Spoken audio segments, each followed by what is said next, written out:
The hearing of election petitions from the voting of the NRM Central Executive Committee kicked off today at Pro 30 Chadondo Road. First to arrive and interface with the tribunal was Jacqueline Mbabazi, who stood on the NRM ticket to represent all the persons in Western Uganda. She was in the company of her husband, former Prime Minister Amama Mbabazi.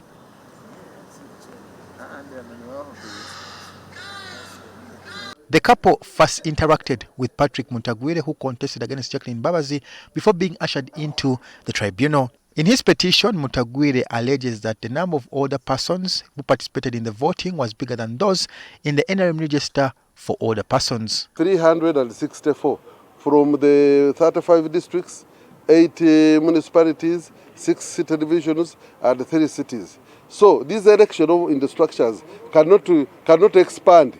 They are controlled.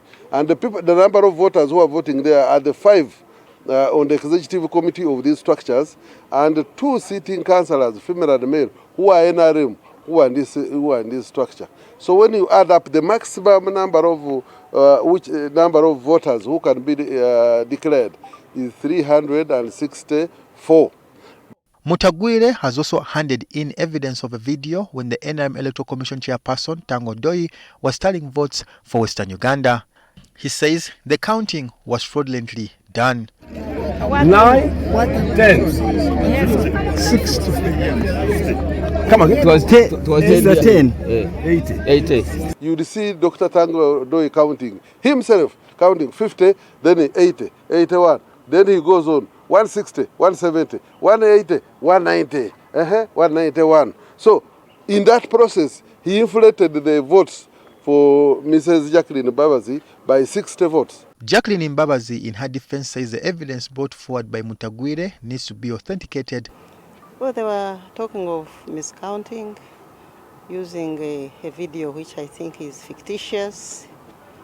And they were also talking of non-voters being involved in the voting, which obviously was not under my control as a candidate. When you lose, I've lost several times, you know that. When you lose, it's not a pleasant thing. So it's good to give you time to, express yourself, steam out, and then cool down. So I hope Mr. Mutagwire will cool down and the movement will move on. Next on was Brenda Kiconco and Tanga, who vied for the position of Chairperson, National Youth League. Kiconco says during the declaration of results, Tanga was given an extra 400 votes. The winner leading with 1,355 votes, and my opponent, the son of the Electoral Commission Chairman Tanga, had 1,167. During announcement time, the chairman had to announce his son as a winner with 1,567 votes, adding in 400 votes, and we don't know where those 400 votes came from. Tanga says he believes the tribunal will look at the evidence brought forward and give a just judgment. Accusations are false, as according to me, very false. But the tribunal will come out with its perspective to the same, and I believe justice will be served. Nobody can stop reggae. Raymond Tamale, NTV.